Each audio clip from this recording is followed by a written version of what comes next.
சரி இதான் கேட்டேன், வேற ஒண்ணும் கேட்கல. ஏற்கனவே உள்ள மாதிரிலாம் நான் இப்படிலாம் கேட்கல.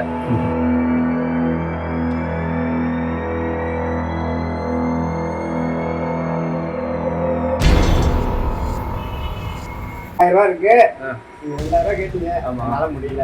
அதான் என்ன நான் நாளைக்கு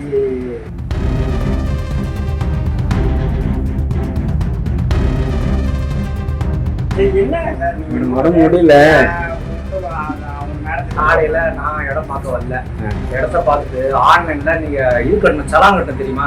அந்த சமாச்சாரம் உங்களுக்கு தெரியாது. 400 800 ரூபா, அது ஒரு கமிஷன் 50 850 ரூபா கட்டிட்டு 100 ரூபா சலான் ஏற்றி கொடுத்துருக்காங்க. 950 ரூபா, அதெல்லாம் 1000 ரூபா வாங்கிட்டாங்க. மேற்படி என்ன சொல்லுங்க, சொன்னேன் அவங்க என்ன கேட்டாங்க. இதான் கேட்டேன், வேற ஒண்ணும் கேட்கல. ஏற்கனவே உள்ள மாதிரிலாம் நான் இப்படிலாம் கேட்கல. சரி 1000 இருக்கு 2000 கேட்டீங்க, அதனால முடியல. அதான் என்ன நான் நாளைக்கு என்ன, அதாவது அந்த நம்பரு நீங்களா செலவு பண்ணா அந்த 1000 ரூபாய் செலவு பண்றோம். நீங்களும் ஆன்லைன் எடுத்துட்டு சலான ஒண்ணு நீங்க சலான கொடுக்கணும், இல்ல நீங்க பணம் கட்டணும். அதான் நான் ஏத்திக்கிறேன்டாங்க. ஏன்னா நீங்க போய் சீக்கிரம் ஏத்த மாட்டேங்கிறேன். ஒரு சர்வே நம்பருக்கு 400 ரூபாய் தெரியுமா தெரியாதா? 400 ரூபாய் தங்க ஒரு நம்பர் 2 சர்வே, அதுக்கு 850 ரூபாய் ஆயிடும் அந்த கட்டணத்தோட. மீது 950 ரூபாய் முடிஞ்சு போச்சு. புரியுதா? 1000 ரூபாய் கொடுத்தீங்கன்னா யாருக்கு கொடுக்கறது இல்ல, அதை மட்டும் சொல்லுங்க. நீ சொல்லு, நான் இல்ல நீ குடுக்கலனா நான் ஒரு குடுக்கலன்னு சொல்லிடுறேன்.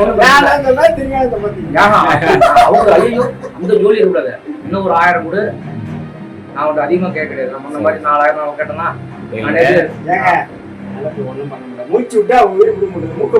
இல்லையா நீ வச்சுக்க. அவர் ஒண்ணு குடுக்கலன்னு நான் தெளிவா சொல்லிடுறேன். ஒண்ணு நான் இல்ல, நான் அப்புறம் நான் என்ன கொடுக்கல, நான் வாங்கி பாக்கெட் இந்த மாதிரி ஆளுங்களுக்கு முடியாதவங்களுக்கு அட்ஜஸ்ட் நீங்க செய்யுங்க. இதுக்கெல்லாம் முடியாது. நான் இல்ல, நான் மற்ற பேப்பர் மாதிரி இல்ல 2 ரூபா சொன்னீங்க. நம்பர் உங்களுக்கு ஒரு நம்பருக்கு 1000 தான் கட்டுறேன். இதுக்கே அதுல 3 ரூபா கூட, அதுல 3 ரூபா, 2 நம்பரு உங்களுக்கு பட்டா வரதுக்கு நாங்க பொறுப்பு, அது நாங்க பொறுப்பு. வரல கடை ஒரு நம்பருக்கு 1000 ரூபா கொடுக்க மாட்டியா? 2 இல்லன்னா சேர்த்து கூட பரவாயில்ல. இதை வச்சுக்கிட்டு நான் என்ன பண்றது? இல்ல நான் என்ன அவங்கள்ட்ட 500 கொடுத்து நான் 500 எடுத்துக்கிறேன். இல்ல சொல்லு. செய்திகளை உடனுக்குடன் தெரிந்து கொள்ள கீழ்கண்ட கேபிள் மற்றும் டிடிஹெச் நெட்வொர்க்குகளில் எம்நாடு செய்தி தொலைக்காட்சியை காணுங்கள். பாதகம் செய்பவரை கண்டால் நாம் பயம் கொள்ளலாகாது பாப்பா.